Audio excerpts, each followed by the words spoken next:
Here we are. Good evening, everyone. How's everyone doing? I hope you've all been busy and you're having a good week. It's Wednesday, so we're halfway through, hopefully, for most people. Maybe not everyone, though. Tonight, I am joined by Rosie from WUF Design. Yeah. Website design company, helping the pet industry, helping pet professionals out. So welcome, Rosie. How you doing?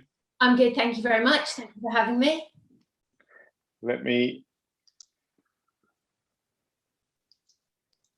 Why does that always happen to me? What's the matter? It replays me on Facebook and then it starts overlaying the sound. That really annoys me. Anyway, so how you doing? How's your day been? How's your week been? How's my day been? Really good. How's my week been? Really good. I've been doing some building of a website for Martina, who's a dog trainer this week, which is really cool. And last week I launched a lovely website for Sue, who's a specialist dog trainer as well. And the week before that it was Kate, who's a dog groomer. So yeah, good. So you cater for all pet professionals, don't you? Yeah, I do. I've got two sort of arms to the business. I've got my bespoke websites, which tends to be big builds like big e-commerce website, web shops and directories. I've done the APDT website and done a lovely big directory for them. And then I've got Ready Steady WUF, which is where I build websites which are a little bit more affordable and a little bit smaller for my dog walkers and trainers and groomers. Cool, cool. And so maybe tell us a little bit about how you got yourself into business. What's been your business journey throughout your life? How did you end up designing websites for pet professionals? Where are we starting? Right at the very beginning. That's up to you. I'll do long short. We could start where you started working with pets, perhaps. Okay, cool. Yeah, that's a good idea. So the short bit to precede that is I've never had a proper job. I've never been in corporate, never worked for anyone else. As soon as I came out of art school, I had my own businesses. So whenever I've had my own business, I've always built a website for it.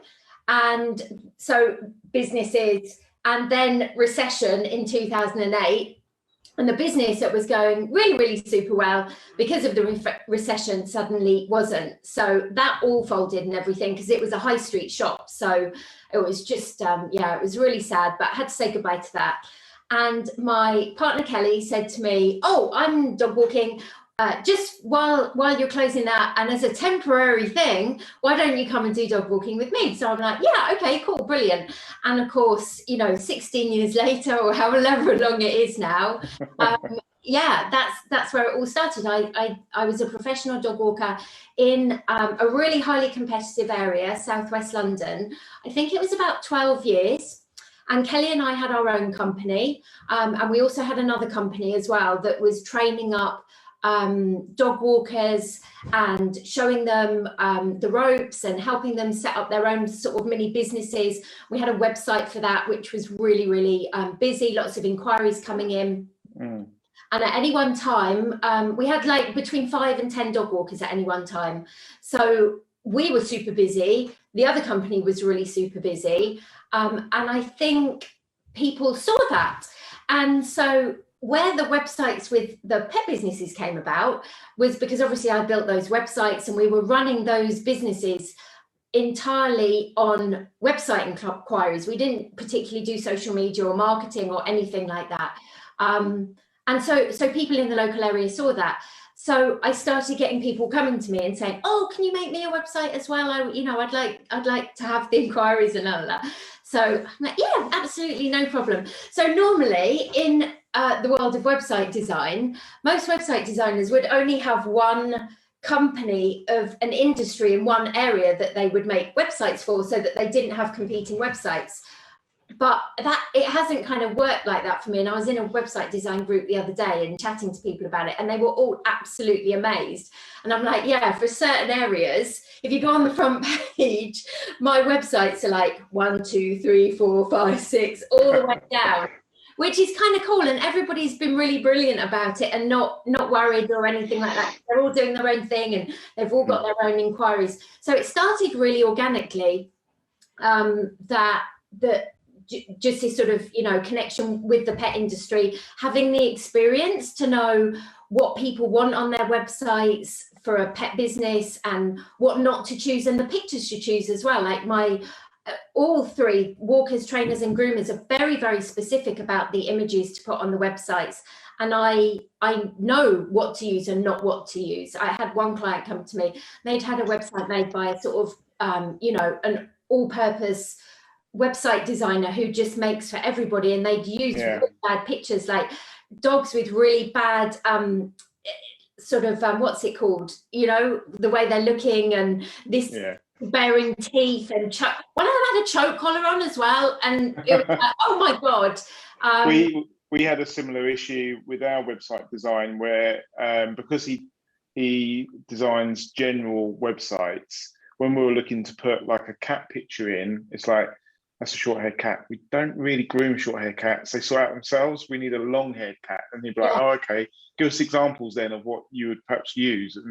And so we had to supply some, or give him an idea of what kind of animals we were going to be using on our website so that he could use those pictures.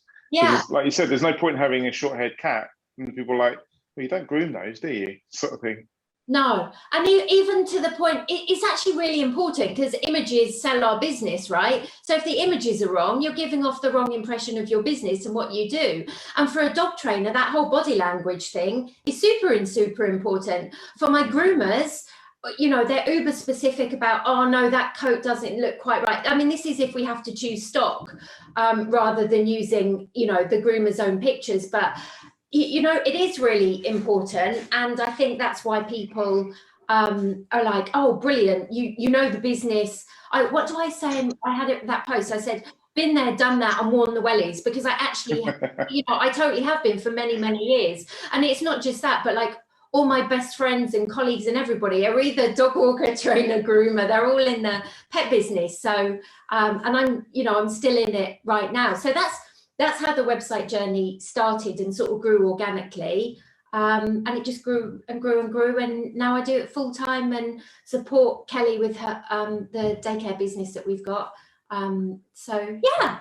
So you kind of, you know, you come to websites like pet industry websites with that empathy, don't you? Because you've worked in the pet industry as a dog walker and doggy daycare and stuff like that. So, and you also a pet owner yourself, so you kind of come at it from a customer kind of view and also a business owner's kind of view. So it gives you the knowledge to sort of tweak those websites to a particular style that you know it's going to work for them. Yeah, I think so. I mean, I don't like to blow my own trumpet or anything, but I do feel like I've got the all-round vision. Do you know what I mean? So I've got the tech bit behind me from building them for so many years and keeping up with the industry, the art school, so I've got the design creativity bit, and then having worked in the pet industry as well. So I feel like it all works really well together and ties in really nicely. And I'm still, you know, the business that we've got at the moment, licensed home daycare for the dogs, we're still sort of in the business and working in it, keeping up on the licenses and everything that all goes with it. Do you know what I mean? And I think that's really important. And I think that's what my clients love as well, the fact that I know about things. I had one client ring me up and ask me about, do I know what was it? It was something to do with opening doggy daycare in a field, and it was something to do with insurance or something like that. And I didn't know the answer, but I was able to connect him with somebody that did know the answer and that was able to help him. So it's not just me, it's sort of people that I know from being in the community, in the industry for a long time. And I do a lot of connecting people with people and matching people up that can help each other in terms of knowledge and skills and all sorts of things. So, yeah. Cool. So I suppose, and you're also a self-taught sort of web designer, aren't you? You've grown up through the years, and like you said, you stayed on top of the industry and taught yourself how to do it. And yeah, does that take a lot of work, sort of keeping up with the industry, or is it always changing? Are websites always changing? Yeah, absolutely. Like they say, the shelf life of a website is about 5 years because the technology moves on so much. And I guess it does take up a lot of time keeping on top of things. But because I love it so much and I'm a complete geek, sort of reading about it on a Saturday morning when I'm chilling is not, I suppose it is work, but it doesn't seem like work, because I'm like, oh my God, have you seen this new software that we can use for this, and we can do that, and we can do this? And, you know, I really enjoy it. So it doesn't seem like work. And that's, how cool is that, to do something that doesn't seem like work because you enjoy it so much? And, you know, that's really the aim of things, isn't it? So yeah. And I remember when we had our meet, and we had that first sort of cup of coffee when we were finally allowed out and we could actually meet locally. You were saying you have an idea on a Friday night and you've got a website by Sunday with your new business. So bad. Yeah, I have to totally rein myself in. It's really bad. This is the problem when you can make websites. If you have like a brainwave on a Friday evening, yeah, you do have to rein it in. But I love all the new stuff that's happening in, you know, websites and tech and software and everything like that. And I love trying out new things. I always try out everything on our own websites first, and then move it over to clients' websites once I've made sure that I'm happy with it and it works and it's worth investing in and everything. And at the moment, so there was a big shift a couple of years ago with lots of stuff, and then it's been nice and changey but consistent. And then at the moment there's big things going on with different softwares and how you build things, and there's new stuff coming through, and I'm like, oh, there's this idea that I've got to do with it, and it's not quite ready at the moment, but that's my plan for 2022. So yeah, I love it. And I love being in the pet groups, but I love being in the website groups as well. It's my feed is a really nice mixture of lovely dog pictures, but also sort of tech chat and things like that as well. So yeah. So you said earlier that you know, a website has a shelf life around 5 years because technology moves on. What sort of things can change? If I've got a 5-year-old website, how might that be doing badly compared to a new website? Is that easy to explain? Or yeah.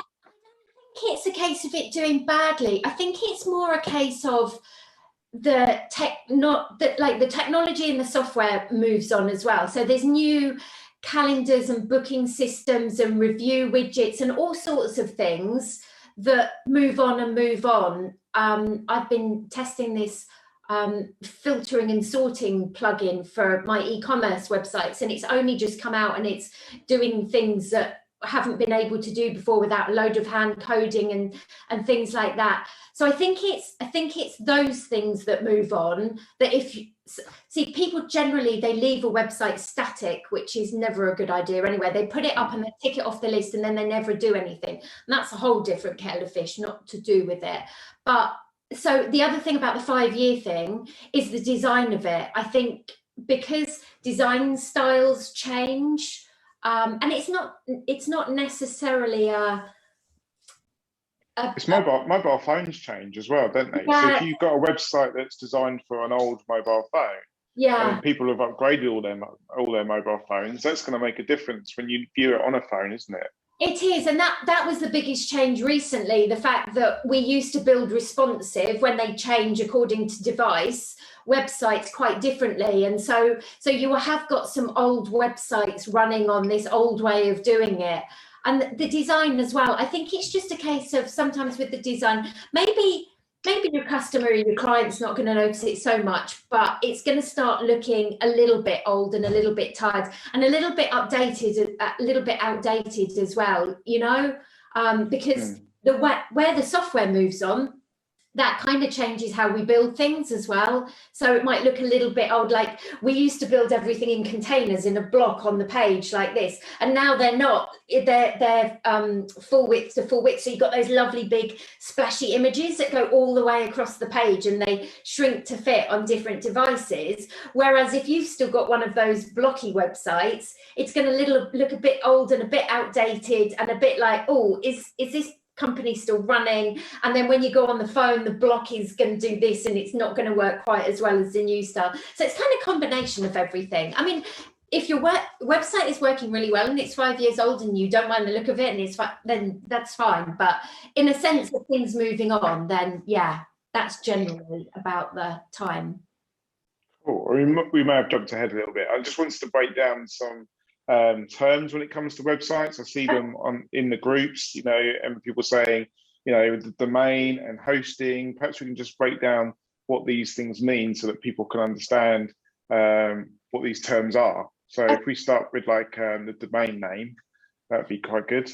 So the domain name is like the name of your house, and that's the www that you go and buy, and you can buy it from anywhere, from any company. They come with lots of endings on them, so they come with country endings on them, and also lots of new fangled ones. So we all probably know .co.uk and .com, and you would have, for example, .ca for Canada, but they also come released a couple of years ago and releasing still on a regular basis is lots of funky ones like .shop, .online, .dog, I don't know if .pet is one or not, .dog is one. Yeah. So they can look really cool and they are really funky, but the only thing that I find at the moment is because the general public aren't quite used to them yet, I don't know if they've got the sort of trust thing going on with them. So it might be that your Auntie Martha looks at your domain name and goes, well, that doesn't look right. I'm not going to put that into my phone in case it breaks my phone or something. So I do like them, but yeah, I do have that sort of in my head at the moment. And I think if you are a local dog groomer, you would be what's classed generally as a local service area business. And I would always stick with the .co.uk for that. So .co.uk, and I think there's a really strong, it's ingrained in us now, isn't it? That .com and .co.uk. So I think you're right. If you start going a bit woo and step out of the norm, people might start look at that and go, oh, I'm not sure about that. Do I want to type that into my address bar, or what am I going to get back? So if someone is out to buy their domain name tomorrow, you can decide, can't you? You can decide your domain name. Obviously, make sure that it's easy to tell people so they don't get too confused by it. Don't make it too long. We used to have, it used to be a nice little Google ranking signal to include the area name in the domain. Forget that now. Like, you don't need to worry. If you just want to call yourself Furry Paws or something, that's absolutely fine, no problem at all. What I would say though, before you decide on a business name, is go and put it into Google and see what comes up, because you don't want to be called the same as someone in your area. You want to make sure that you've got a nice area where no one else is called anything near it. You don't want to be similar to somebody in your area either, because you want to keep everything for Google nice and clear and separate. We were looking at a business name for something once when we were in London, and we Googled it, and it was connected to an old daycare that was a few miles away, but someone had been through the courts for beating an animal or something. And I was like, no, you don't want to touch that with a barge pole, because you don't want that association. And that company had changed their name. But of course, if you call your company something similar to that and it starts coming up in the search engine listings, and people are a bit like, oh my God, do you know what I mean? Is that this company? Is it not? I'm not sure. They're just not going to click on you. So you've got to be really careful about things like that. And also check your social media handles as well and see if they're available. So just have a really good Google before you decide on your name. And I would say if you're going to go with something a little bit generic, like, well, when we started, there weren't really that many websites. I think it was us and one other person in the area. So we just chose Mucky Paws Pet Care, because it was, there were no other Mucky Paws at all. We were Mucky Paws Pet Care.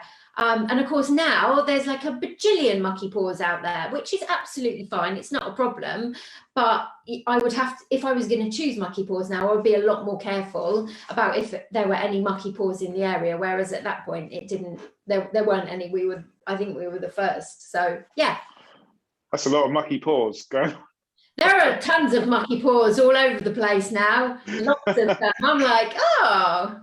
But I think, I made this mistake, and I still need to change it. I've got an Instagram account called Rosa and Roya the Dachshunds, and that's a nightmare to tell people. Or if you're like texting it to someone, it's like Rosa and Roya, So I suppose make sure that it's easy, comes off the tongue, it's easily spelt, and it's easy to give out to your customers so that they can find your website. And do you buy the .co.uk and the .com, or do you just buy one? what's your sort of thoughts on that? It depends what business it's for. If it's for a shop, an online shop or something like that, then I would probably be tempted to buy both if I was looking to go mega, mega big.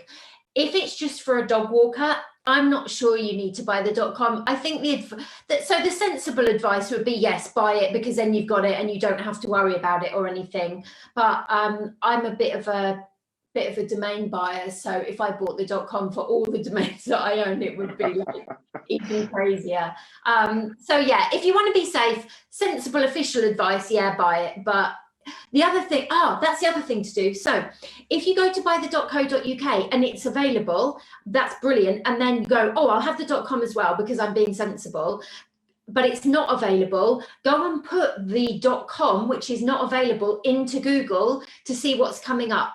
Because if it's a business in the UK, I would probably then avoid that business name and go and choose a different one. Mm-hmm. If it's a business over in America, then I'm like, well, we're a local business here, they're a local business over there. It's probably not going to matter too much. You're always going to have a bit of competition with the names you choose, unless you choose something really, really specific. But you don't want to you want to just make sure that your name isn't connected with anything dodgy. So as I say, just do lots and lots of Googling. And if one of them isn't available, then check what's on it. Yeah. And then, so if you were going to look at something like Furry Adventure Paws, go and see if there's any, swap it around, see if there were any pause for furry adventures or something like that. Do you know? Yeah. So yeah, and the domain names, there's not one standard price for them, is there? So no. They can really vary. They can really vary, but do you know what? So you go to GoDaddy and you go, oh, brilliant, this is 99p, but you have to sign up for 2 years. And the second year is going to be double the price of what it is standard. So generally, I would say about £7 to £8 for a domain name for a year. If it's any cheaper, it just means you're going to get stung later on for it. So, yeah. Where do you go to buy up all your domain names?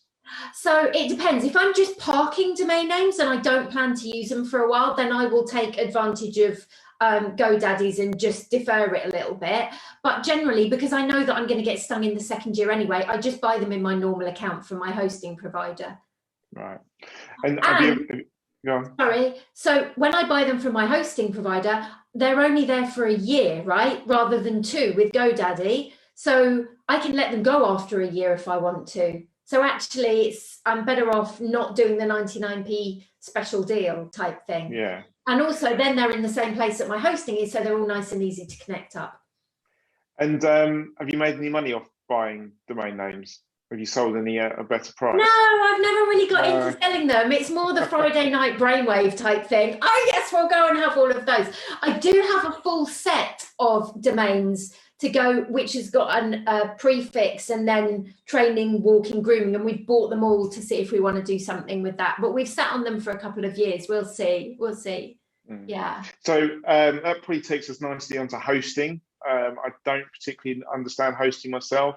I bought my domain name off names.co.uk, and then the web designer then pulled that across into the hosting. Is that right? Yeah, absolutely. So your domain name is this bit up here, and then you have your hosting here, which is basically like, this is where your house is. This is your digital space in the internet, on the internet. So you have to have this space, but you have to attach this name to your space. It's a bit like, otherwise no one's going to know where to go. It's a bit like having a house on a street. It has a name or a number, right? So that's the same sort of thing. So if they're in the same place together, that's absolutely fine. They're nice and easy to connect up. But if they're in separate places, that's absolutely fine as well. You can just go and edit some stuff on the back end of your domain, and you can point it to go and read your hosting space so that the little spider bots know where to go, and also people viewing the website need to go as well.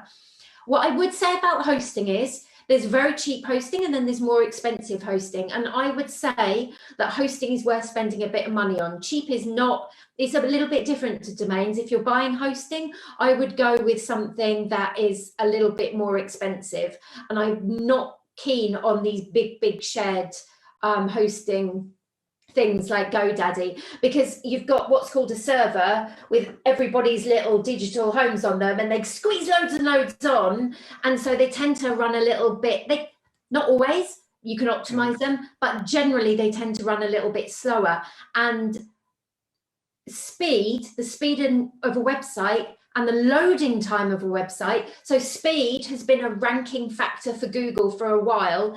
The load time of a website, so that's how long you're waiting for it to appear on the screen, you know, on your desktop or on your laptop or on your phone, that has very recently become a ranking factor as well, and it's really important. So if your web designer has their own hosting, then that's absolutely brilliant. We're going to trust a web designer knows what they're doing and hope that they've got decent hosting. If you're looking for your own, don't be tempted to go with, you know, 2p a month and we'll get 3 months for free. So invest a bit of money. You're investing some money in a website, so invest some money in your hosting. So we've chosen our domain name. I suppose really we should say, why should we have a website? We probably should have done that one first, shouldn't we? Why should we have websites? Why should we have a website? Well, generally, because it's a space that we own. So there's a million reasons to have a website. I could sit here for the next 3 hours and listen. But a lot of people are doing a lot of business on social media platforms, which is fantastic. I'm not anti-social media. I think it's brilliant, but you don't own your space. With your website, you own your space. And even if you've built your own website and it's on Wix rather than your hosting, and Wix own your website really, it's still yours. It's still, you know, let's touch wood that Wix doesn't go down. You know, it's unlikely. It's such a huge platform. But generally, it's your own space, isn't it? It's your own space to do whatever you want on it, put all of your information, make it look uber professional, and be in charge of it. And you are not, with your website, subject to the algorithms like you are on Facebook and Instagram. Because look what happens when the algorithms on Facebook and Instagram change, or they decide that suddenly they're not going to show pages in the feed anymore, and everyone goes, oh my God! You know, so it's a little bit of security in that way for your business. So if you think of it as your own space. Now, I also think of the website really as a foundation to your business.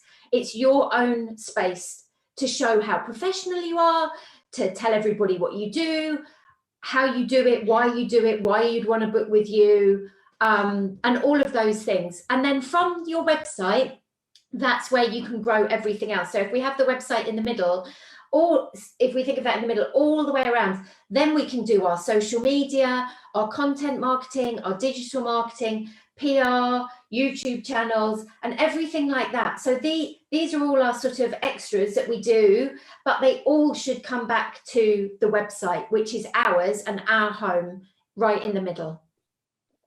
The website's the core, and then everything else sprouts off the. And I like what you say about, you know, Facebook. They're probably listening now. I'm going to cut me off in a minute, but there's been a lot in the groups lately about they've changed the review system to recommendations, and people are losing reviews. So I've always sort of said, you know, spread yourself out across Facebook, Instagram, Google, and your websites, because you don't own your Facebook page. Facebook does. So Facebook could just say, I don't like you anymore, and ban you, and it's down to them, isn't it? So at least the website you've got control of. Yeah, you do, absolutely. And you've got control of the SEO on it. You've got control of your Google My Business. You can still carry on getting your inquiries and your clients and your customers if Facebook, for some reason, just goes down one day. I mean, look at the calamity when Facebook goes down for a couple of hours. I'm just as bad myself. I chat to a lot of my clients on Facebook Messenger, and without it, I'm like, oh my God, you know, it really is a huge part of our business life, and it's brilliant. Don't get me wrong. It's great for connecting with people and chatting with people. And look, we've got this group and we're talking to people and hopefully helping them and everything.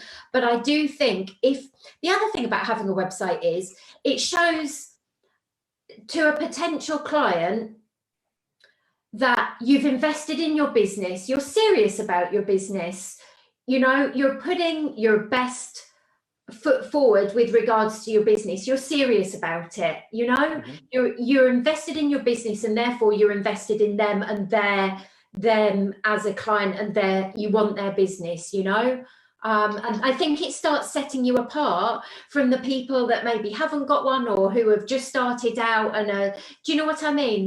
I think it's really good in terms of looking professional. And it's really funny with my clients. I see the difference in them when they have got their professional website. It's like their shoulders go back, and they take a deep breath, and they're, you know, it makes you feel good, right? To have that website to show people what you do. And it's a bit like, you know, like when you go out of an evening, well, we don't, not so much anymore, but when you used to go out of an evening and you'd put like your best pair of shoes on, or your super cool jacket that you bought that day, and you feel good, right? You feel really great, and you feel the part, and you're like, yeah, that's what happens when you get a professional website, I think. Yeah, and I've always sort of said there's no magic bullet, is there? No. Some people will find you on Facebook, they'll find you on Instagram, they'll Google you and find your website, or they'll www.you, if that makes sense. They'll put your domain in and just search for you. So you've got to be accessible everywhere.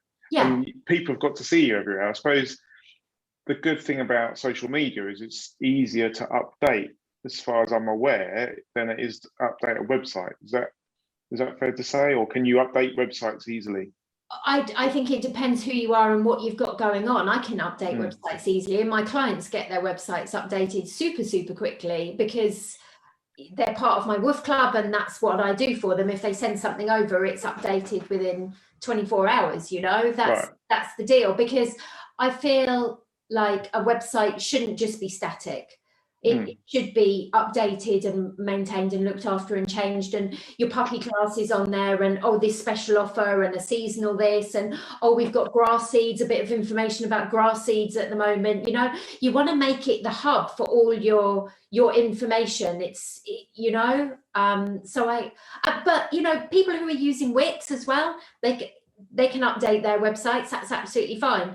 I think people tend to less because they've been doing their job in the daytime, and they don't want to do their websites in the evening because they're tired, their back hurts, they want it, rightly so, you know. So I think that's where it, you know. And having a website as well, it's about growing your business. Like, I see a lot of posts in your group about pricing, and I know you're a big advocate of, you know, sorting out your prices, making sure you're charging accordingly and everything. And I think sometimes people feel a bit, you know, funny about that. But when you've got a professional website, it can help with that, because you're like, yeah, I am damn good, and I am offering this, and I am investing in my business, and I've bought my new hydro bath, and I've got the new facial stuff for the dogs, you know, the blueberry massage, and I've bought the Emmy pet, and I've got all of this in the professional website. So yeah, damn right, you're getting a really good service out of me, and I'm going to put my prices up. And if you look professional and you are professional, then people don't mind. They're happy to pay. They want you to be professional. Why would you want to take your little fluffy Fido to somebody who's not professional? Yeah, you know? It all goes hand in hand with that professional photography that we've talked about before, the professional pictures of your person and your team on your website, the headshots, the action shots. So instead of using those stock images that you can use and logos and stuff on websites, use your own pictures. And I spoke to a groomer a few weeks ago, and I've begged her to come and do a live, but she doesn't quite want to do a live as yet about it. And she had a professional photo shoot done. She had with Petra, and she had one of the photos. She said, I put one of the photos up on my social media page, and the next day I had 10 inquiries. Wow. Now that is not a coincidence, is it? No, it's not. And then I spoke to her a few weeks later, and she said, I charged X amount of money for this dog. And I was like, you're really getting a grip of this. And I was like, you just sound so much more confident, and you ooze that more confidence, you know. And I said, I bet that's because of you've got your professional image out there. And she's like, yeah, it is. I feel so much more professional. Yeah. It's an investment at times, but it's an investment in ourselves and in our business. and it can pull your business up and enable you to charge your customers more. And that know, like, and trust builds up as well, doesn't it? Yeah. Because people see you.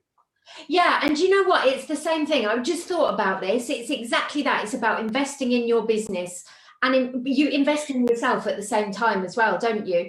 So when we were dog walking, obviously, like everybody, we started off in a smaller vehicle, and then very, very quickly we were like, right, let's do this properly. And we went out and bought the most beautiful, I don't have her anymore, she's with a friend, so it's okay. The most beautiful VW Caddy Maxi. Absolutely. Oh my God, my van. And it was a massive investment, right? Really, really huge investment right at the beginning.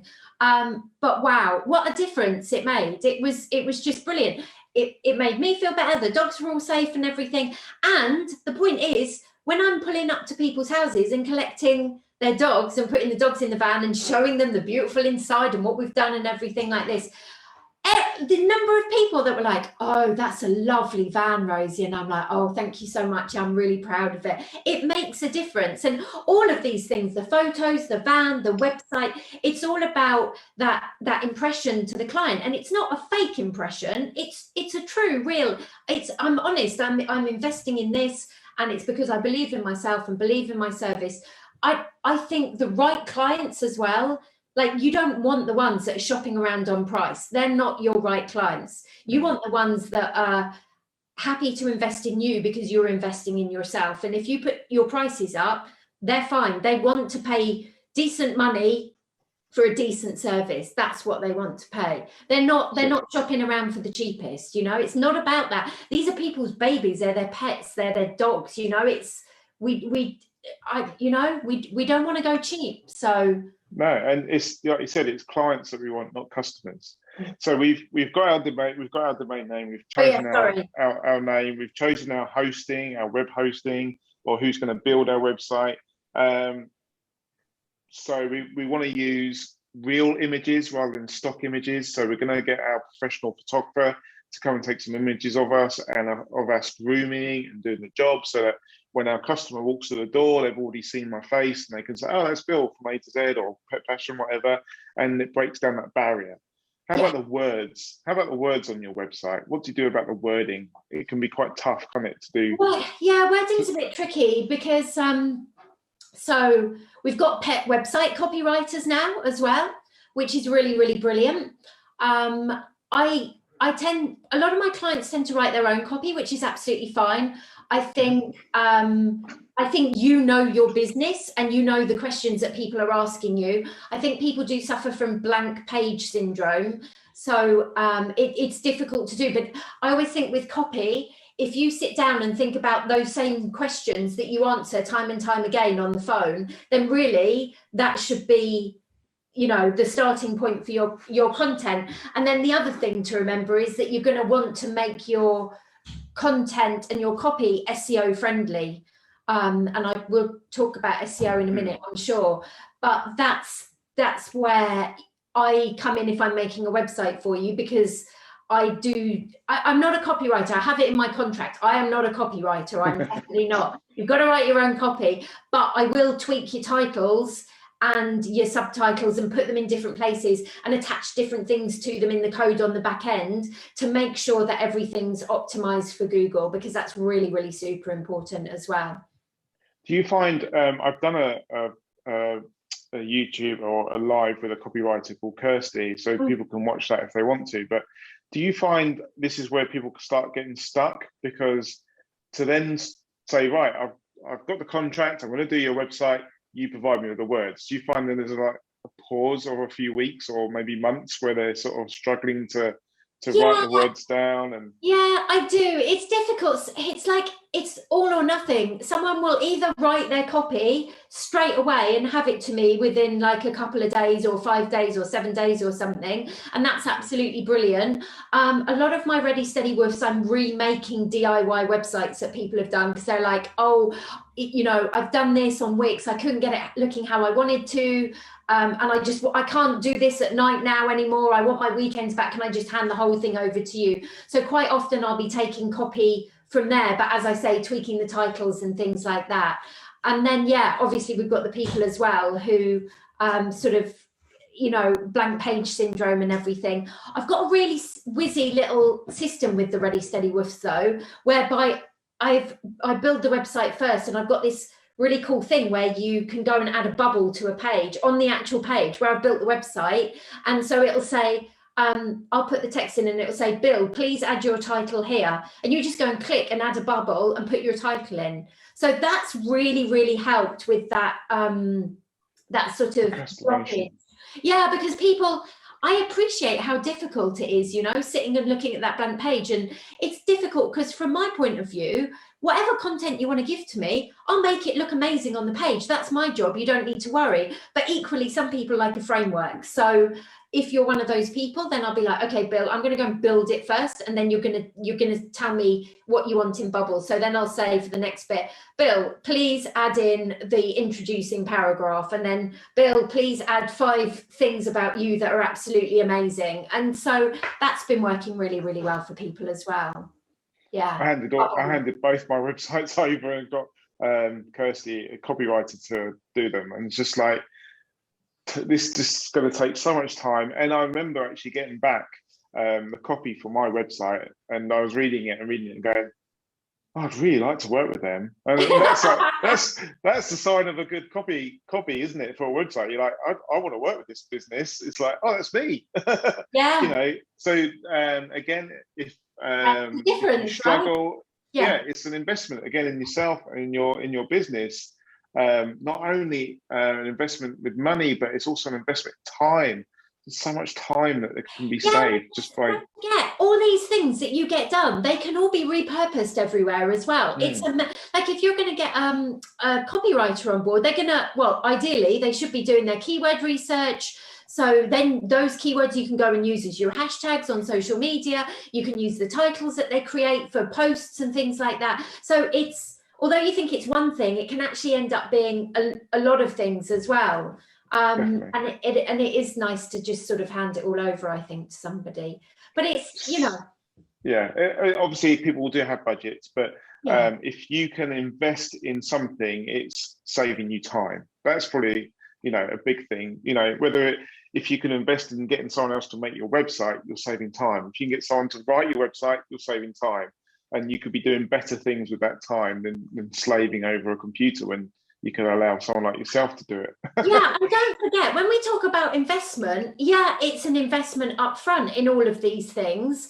But if you get someone to do it and it's done professionally, then you're going to get paid back tenfold because it's done professionally. You're going to get those inquiries and new clients and everything rolling in because it's all done properly. So actually, although it is an investment with a professional, you get that money back really, really super quickly, you know?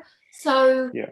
I think people forget about that. They think the website's just going to go up and the photos are going to be there and the copy's written, but nothing's going to happen. But if you actually think about what's going to happen after this, it's going to pay for itself. It really is. Yeah, and I always ask our staff when we book a new member of a new client into the shop, a new groom. I always ask them, and we use Savvy. There's a place on Savvy to record it. Where did they find out about us? Because I want to know if I'm spending money on websites, advertising, Facebook, whatever. I want to know what's working for me and where to put my money. So every couple of months, I can go in and have a look and see where these people finding us, how are people finding us, and then that might give you that reassurance that your website is working. Yeah. So we've got our website all built. It's all ready to go. We've hit the go button. How do we get people to interact with it? How do we get people to view the website and look at the website and take action from the website?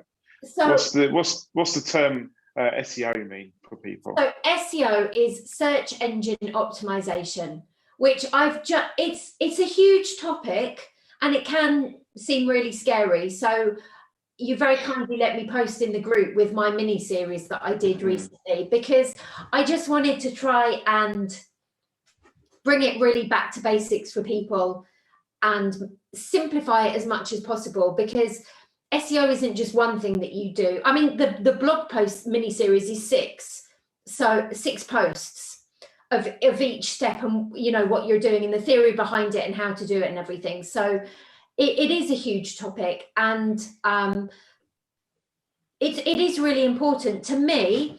The SEO is, if not as important as the website, more important than the website, because SEO is making sure that Google can read our website to then show it to people when they're searching for things. So a lot of people will come to me and I'll say, oh, how many inquiries do you get? And they go, from their DIY website, or from Auntie Flo, who's built them a website. How many inquiries do you get? Oh, no, I don't get inquiries through it. And I'm like, what do you mean you don't get inquiries through it? Oh, no, I've just got it up there so that I can give it to people. And it's like, well, it's not really, a website really should be working for you, and it should be getting the inquiries through. So what's happened is somebody's built a website, or they had one built for them with no SEO on it. So that website is not telling Google what they do, or where they do it, or who they do it for. So when somebody searches for a dog groomer in their area, Google doesn't know about them. It doesn't know about the website because there's no SEO on it, no information at all. So it's not Google just being pain in the bum. No. It's they physically don't know that your website exists. So I suppose we all assume that once we got a www name out in the wide open cyberspace world, Google will just find it. Yeah, but no. They don't. No. There's lots of stuff that you do on the pages, on the website, on the back end, and then lots of stuff in the outside world as well, so that you're telling Google and the spider bots who crawl all around the internet reading all of the information. And I explain fully about the spider bots in my blog post series. I'm just thinking Matrix at the moment. Yeah, well, it kind of is like that. The main picture I've used is a bit matrixy, but in pink instead of black and green. So you've got all these spider bots. If you don't give them any information, they're not going to know about your website. And this is my main bugbear, and you know this, Bill, because I've ranted to you already about it. So you can have a beautiful website built, but it's got no SEO on it, and it looks amazing, but no one's going to find it, and no one is going to see it. So it's completely useless. You get an okay-ish website built, and it's like, but it's got loads of SEO. That one's going to do better than this one. Ideally, what you want is both. You want a beautiful website with the SEO, and then you're like, How can we tell what our SEO is like on our website? I suppose we can tell from our inquiries. Yes, you can tell from your inquiries. I can look using a special tool and tell you what it's like and whether you've got things on it that you need to do. So yeah, I think probably most people would start investigating it when they're not getting inquiries, or maybe their friend says, oh, have you got any of this on it or any of that? And I have to say, actually, the website builders have got a lot better at this recently, because it used to be like they'd go, oh, you can build this amazing website, but they wouldn't mention about SEO at all. So there's loads of people with absolutely nothing at all and not knowing anything about it, which I always felt like was a bit of a cheat. It's like, man, you can't tell them that and then no one's going to find it. That's just really mean. Do you know what I mean? So my thing has always been, right from the off, right from building websites for friends and family and people who were coming to me and fellow dog walkers and everything, the SEO has got to be included. It's as important, if not more than important. And then your website. So when ideally what you want is, so say someone searches for a dog groomer in Tenterden, you're going to want to come up.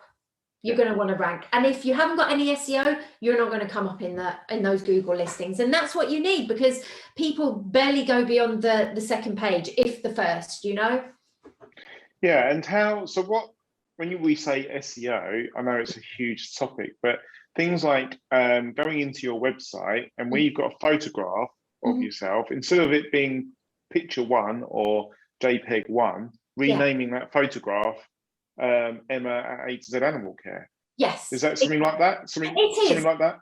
Yeah, definitely. So there's some main things that we could run through, but what I talk about first is sorting your keywords out.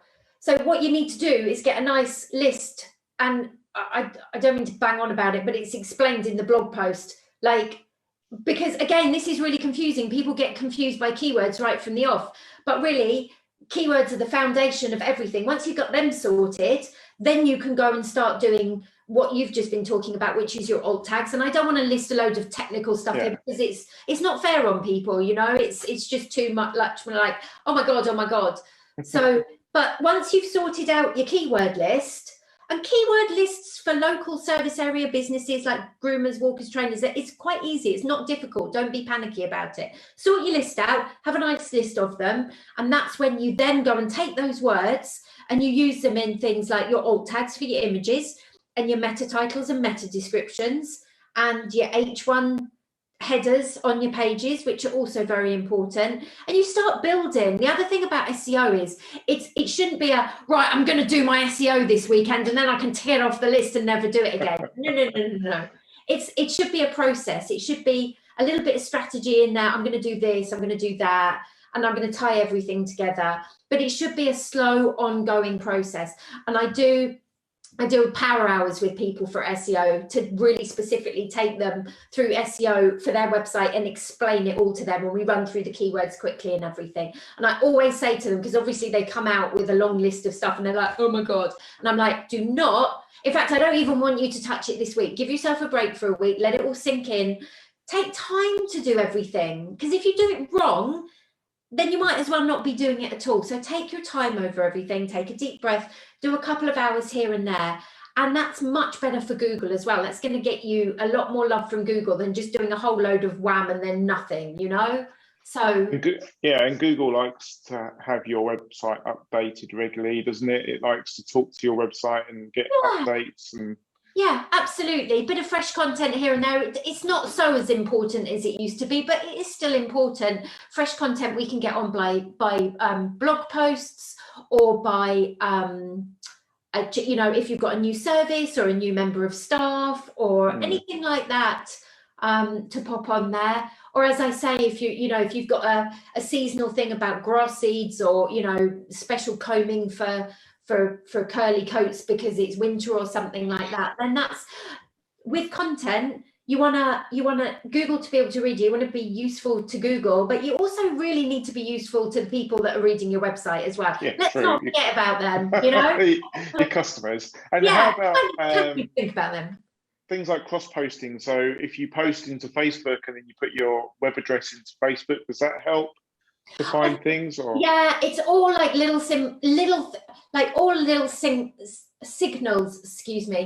signals all over the place. So the way I explain it in the mini series is that it's like, if we think about a spider's web across the internet, and at each point is a little LED light, and each mention of our website in all these different places, so on our social media and our blogging and our YouTube channel, everywhere like that, is going to put on a little LED light. So you kind of want to light up the internet with mentions of your business.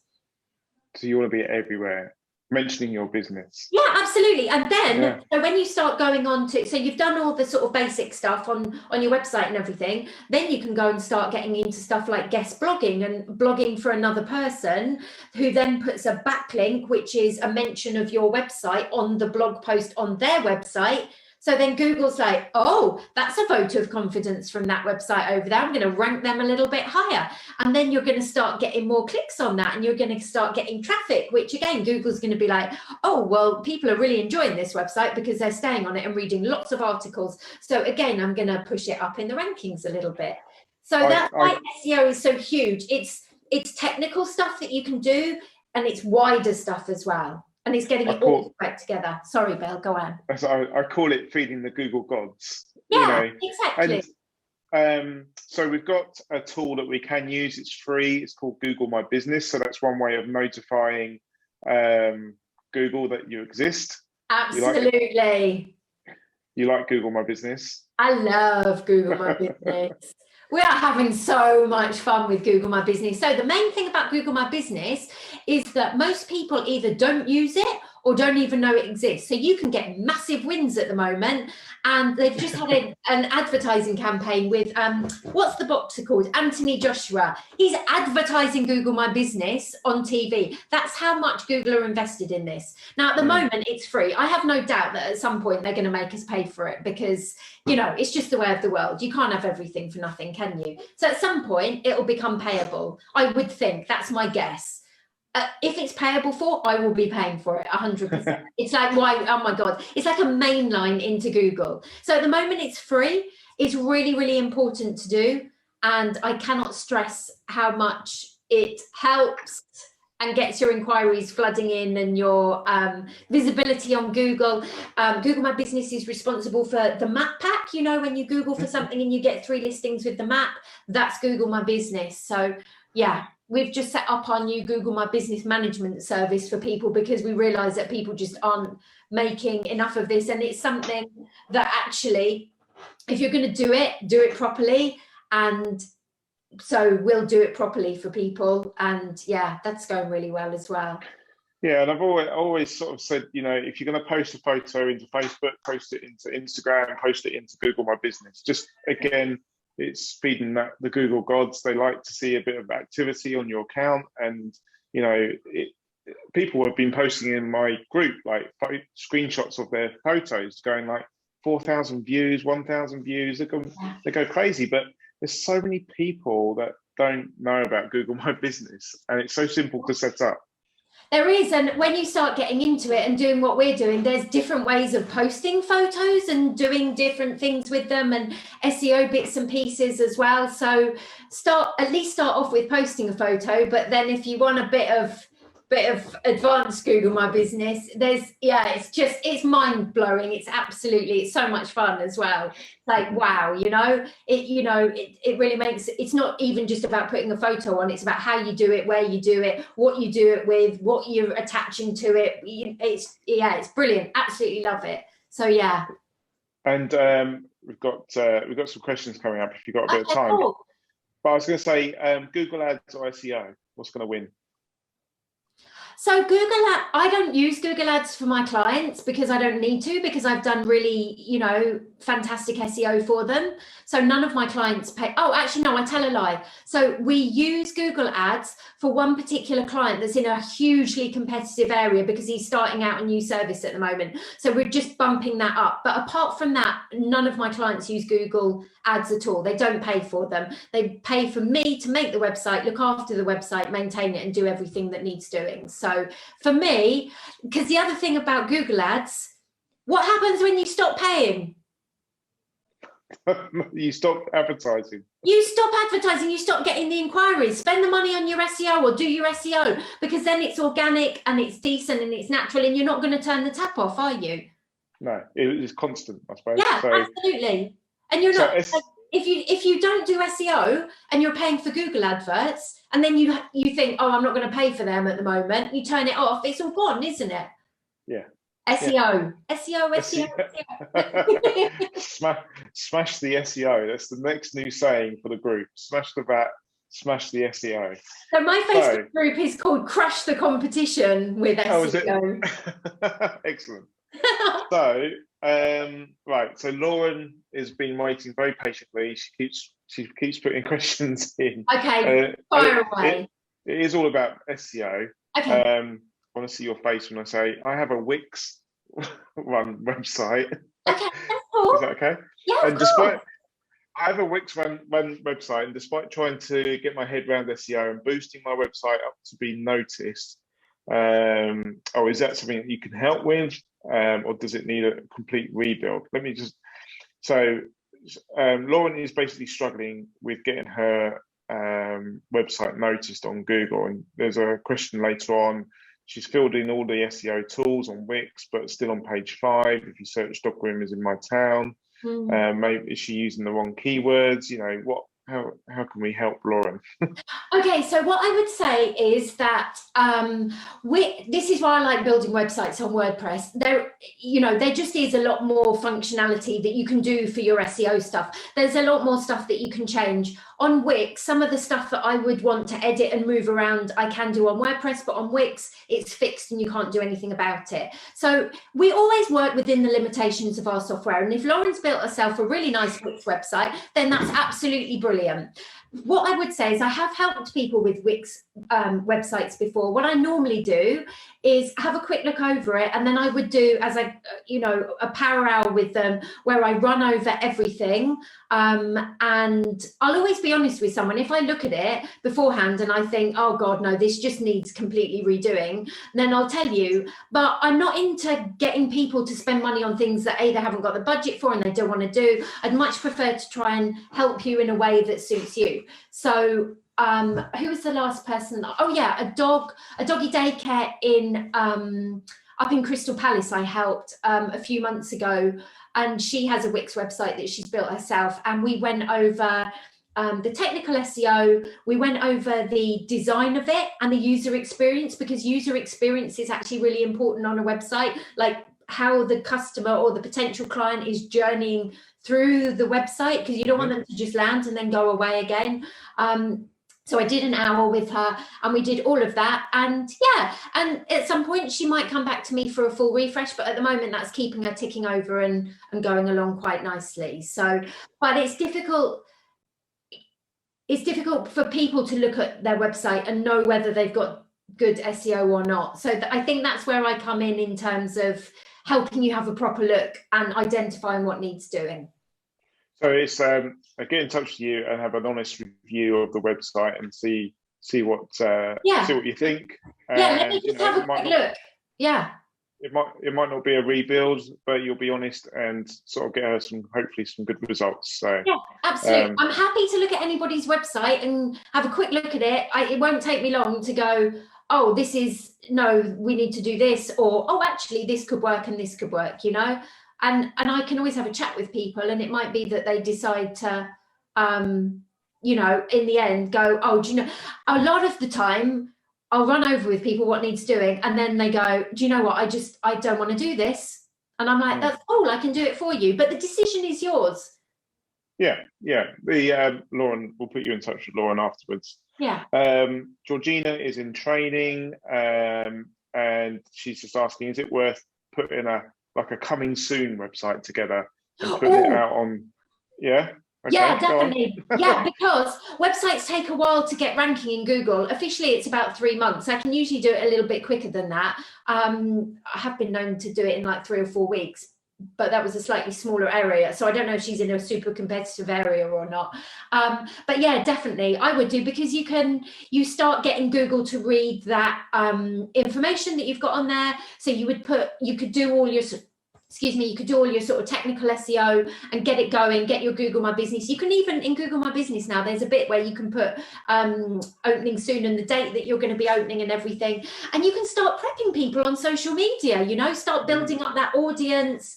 And if you do, for some reason, get an inquiry, just say, oh, thanks very much for getting in touch. I'm going to, have someone else in the air. I'm going to recommend you to this person. I'm opening it up. But I think it's all about that preemptive strike. I've got a dog groomer actually that we're doing this for. He's going to open up in August.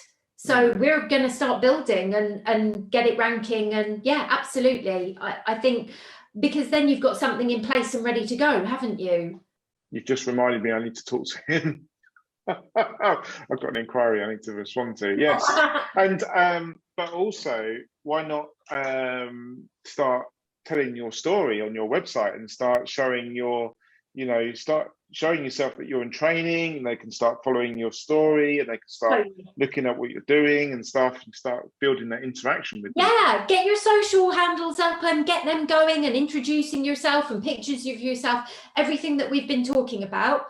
Get it. Yeah, I would do, definitely, because then if you're up and running and people know about you, and then when you open and you qualify, you get a nice article in the local press about, well, this person, she's just starting and everything. But from a very technical point of view, rather than the engagement point of view, I would say, yeah, if someone comes to me and they want to, they know they're going to be starting, I would say, let's build now. Don't wait.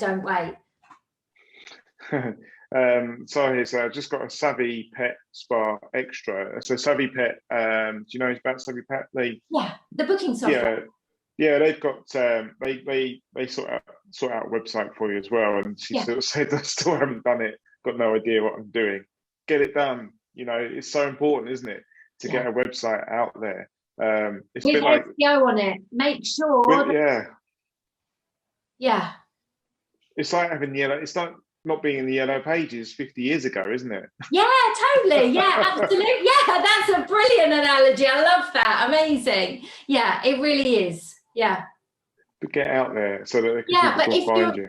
If you're having somebody, the booking software build you a website, that's lovely, but make sure it's got SEO on it so that people can find it. Otherwise, you're going to have the website with your lovely booking software that you're paying for, but no one's going to be booking via the software because they can't find your website. SEO. So important. So you've kindly given up an hour of your time tonight to talk to us. So let's hear a little bit about WUF Design and what you offer and your membership club and stuff like that. That'd be really good just to let you give us a bit of a pitch for WUF Design. What's it all I don't about? like pitching. I've never been even when I was dog walking, we were never those people that went and carded people in the field. I don't like it. What can I say? So I think my service for dog groomers with the Ready Steady WUF is entirely made for you. I started it last March at the beginning of lockdown. And I'd had it in my mind to do it for a couple of years. And because we've all started from nowhere, I've started from nowhere before as well. And whilst it's really lovely to be able to offer big bespoke e-commerce websites and things like that and Shopify stores, I feel like I've always wanted to do something to help people who are starting out. And also I feel like just because you are starting out and you've got less budget, it doesn't mean that you should have a crap website with no SEO on it. Like, I think everybody deserves a really great website with SEO on it and it should be found. So I started it in March because obviously lockdown happened and I was quite quiet for a few weeks because all my booked in clients were like, oh, I can't do anything. This is crazy. And I'm like, no, me neither. This is crazy. Let's just chill for a minute. And then I got super busy. But in that meantime, in that block, I started up Ready Steady WUF and it's a very clear pricing structure. It's just one price and that's it. And it's everything included. So it's a blog, it's your email marketing. We can embed Incuity into it. I've even embedded Shopify Lite for somebody for a mini shop. Calendly, anything can go on it. Just because it's a smaller website, it's still built on the advanced framework. So they're made to grow with your website. So the structure is it's one payment, that's it for the build. And then it's a monthly cost for the WUF Club, which is my thing that I have so that everything is taken out of your hands. There's no other money to pay. And that the WUF Club is all the maintenance of it, because obviously it's built on a slightly more advanced platform, so it needs looking after so no gremlins or anything get in. So it's all the maintenance and the updates and the backups. I'm going to keep it safe and secure and look after it, and the changes. So you want a change making, you send it over to me on the bubbles or on email and it's made for you. So you don't have, you can go and run your business. I want people to go and run their business, grow their business, get those clients coming in, and I'll be your right-hand digital wing woman. And I am. And again, it's that time, it's saving that time. And that, I've definitely been one of those people like, we'll have a website built. It's a WordPress website. So, it's really easy to go in behind the scenes and update it.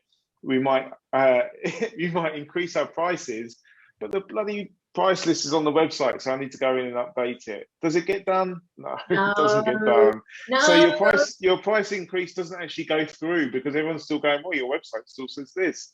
We've tried so hard to keep things up to date, but it's the 19th of May already. It goes so quickly, doesn't it? The months go so quickly.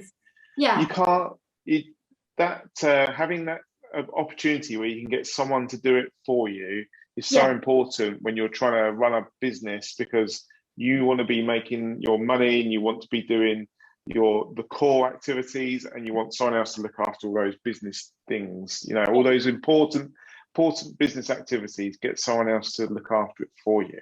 Yeah, and I think as well, I'm very proactive to work with. I don't build a website and hand it over, and I never apologize for that either. There's lots of people who build your website and then just hand it over, and that's absolutely fine. There's nothing wrong with that, but I just enjoy doing things slightly differently. And the clients that I work in a very close continuing manner. And it's not that we're having conversations every week about websites. It's just that I'm there. So I think the thing at the moment is there's a lot of overwhelm from all the things that we're meant to be doing with our business. And I think people get very overwhelmed and very there's a lot of stuff to understand.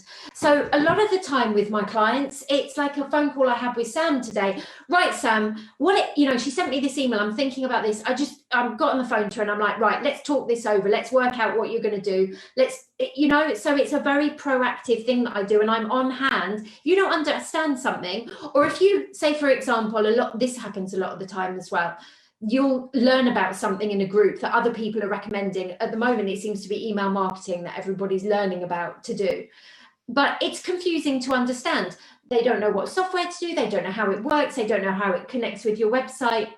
So I'm having lots of conversations with people, but again, it's difficult. So it's difficult to understand. So that we have a chat and everything. And then I send them a lovely video that I've made, showing them around the back end of mine so that they can visually understand it. And that's what you get from me. I'm very proactive. I'm very helpful. I get a bit overexcited sometimes, like a sort of small puppy. You should. It'd been quite interesting actually to be sitting next to us at a coffee shop going. I did that. Yeah. So yeah. Have you done this? Do you know about this? So yeah, a lot of the time it's not just can you do this? It's Rosie, I really want to do this. How do we do this? And I'm like, okay, we've got three options. We can do this, we can do this, or we do this. This is cheap, this is expensive. This is really advanced, this is really nice and simple, but we could test the water with this. And if this doesn't work, then we could, that sort of thing. And I think that's what my clients enjoy as well, because as I say, there's a lot of things to running a business and you have to wear a lot of hats. And I do a lot of hand holding, and I think that's really nice to have that sort of support there. And I enjoy doing the supporting as well. So yeah, I mean, Tracy has just said, what's your charges, please, for building a website? Are you happy to talk money? And yeah, absolutely. Again, I'm super clear and transparent. I give you contracts and things. They're very, very plainly written. I don't do jargon or anything like that. So the cost of a Ready Steady WUF website is $750 for the build. And that's a flat payment. And as I said, if you want to put a blog on or email marketing or whatever you want to do, we'll do it. If you come to me and say, I want a huge shop, then no, I'm going to move you over to the bespoke price. But within reason, you can have 5 pages or 6 pages. I'm not page, you can only have your 4 pages. So it's $750 for the build. And then WUF Club is £150 a month. Cool. Okay. And it's everything. And me with a big smile and on you. And me. That's the main thing, isn't it? They get you. They get you to. Only a phone call away, or Zooms. Yeah, I find Zooms really tiring. You don't like Zoom, do you? They're tired. I find them really, really tiring. But yeah, ping me, ring me. I'll even have a Zoom if you want. I tend to save my Zooms for when I'm mid build with someone and I need to show them something. Yeah, but I'm around. I'm not one of these people who will just sort of go, oh no, I'm not answering that now. I try. If you're part of WUF Club, that's when I'm available. Yeah, I mean, yeah, definitely. And what we'll do is we'll put all of your contact details, website, etc. in the comments of this chat. But you do hang out in the Facebook group, don't you? So come and ask me if you need some help with something. I'm always happy to answer as best and as honestly. You'll always get an honest answer out of me as well. So yeah. Excellent. Well, I'm going to let you go and enjoy the rest of your evening. It's been awesome talking to you, and we'll definitely be at a coffee shop again soon, hopefully. I hope so. I can't. That was so oh my God. We're allowed out. Yeah. Yeah, it was weird, wasn't it? Right, but it was great as well. It was so good. It was so weird to have somebody suggest meeting for a cup of coffee as well. It was like, oh my God, yeah, we can do that, right?